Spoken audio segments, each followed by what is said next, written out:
Welcome to the course Wireless Network, Unit 1 Wireless LAN. Objective of this video course is to understand the concept of HyperLAN. Here in this video, we'll see what is HyperLAN and then HyperLAN 2. So HyperLAN means high performance local area network. We know already IEEE 802.11 is the wireless communication, wireless LAN standard, IEEE 802.11. This HyperLAN is the another standard. Okay. In general, HyperLAN is of 4 types: HyperLAN 1, 2, 3, 4. Okay. Then HyperLAN 3 and HyperLAN 4. HyperLAN 3 is called as HyperAccess. HyperLAN 4 is called as HyperLink. The speciality of this HyperLAN is it allows the mobility. It allows the mobility within the local area network and also supports the ad hoc and infrastructure-based network topologies. So now the current focus is on HyperLAN 2, okay, because the HyperLAN 1, which is following the BRAN broadband radio access network and then wireless ATM activities. These technologies, BRAN and then ATM, is not commercially successful. So we'll focus on HyperLAN 2.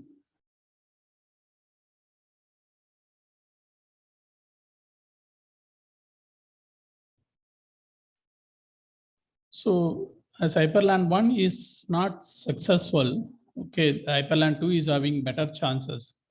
And then it works at the frequency, carrier frequency of 5 gigahertz band.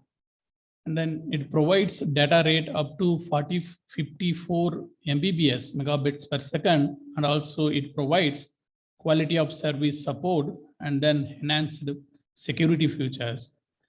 So the HyperLAN 2 offers us more features in the mandatory part of the standards.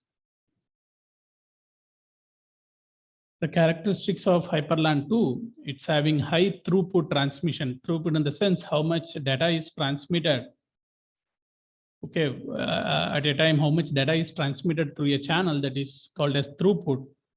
So HyperLAN use TDMA and TDD, time division. TDMA means time division multiple access. TD means time division duplexing protocol.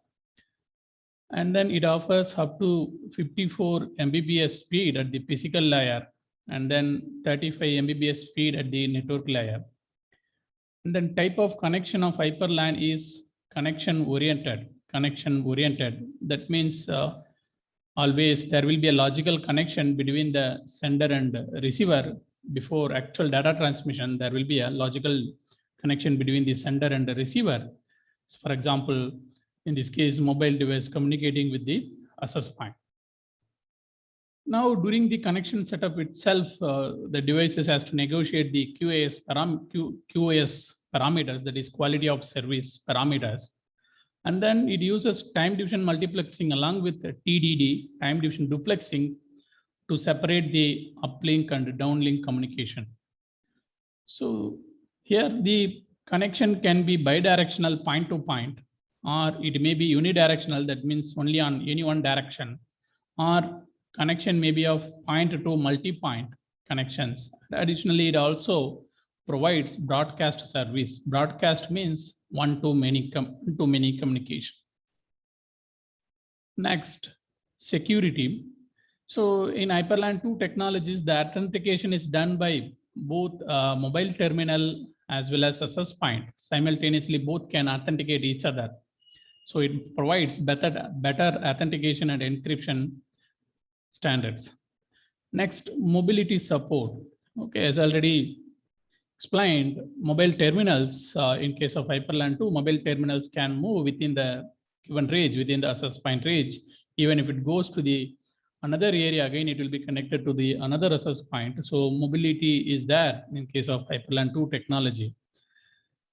And then when the mobile terminal is going from one area to another area, automatically the handover will be taken place to the other access point. And then application and network independence. Actually, in general, the HyperLAN 2 is not designed by keeping in mind with some specific application. We can use it for as many applications as possible. That means it is working with 3G networks. Okay, and also we can use HyperLAN 2 to connect a digital camera to a TV set for a live streaming of the video data. The infrastructures of the HyperLAN 2, say for example, there are 4 mobile terminals, mobile terminal 1, 2, and 3, 4. And if you see, each mobile terminal is at the different area, different range. It is on the different circle. And then mobile terminal 1 is connected to the access point terminal, access point transceiver. And then mobile terminal 2 is also connected to the same access point transceiver.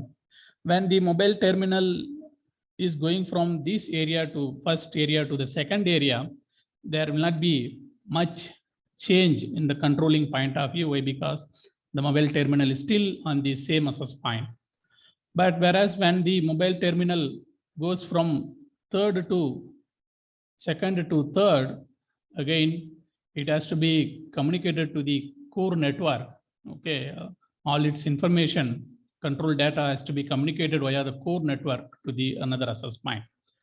But whereas in the case when the mobile terminal goes from third region to the fourth region, again in this case, the data has to be communicated to the another access point, but via the access point controller. So here there are 3 different cases.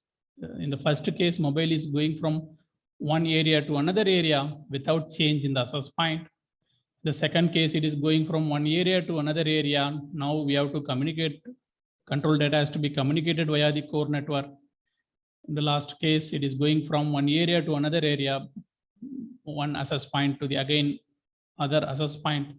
Again, the control data has to be communicated via the access point controller.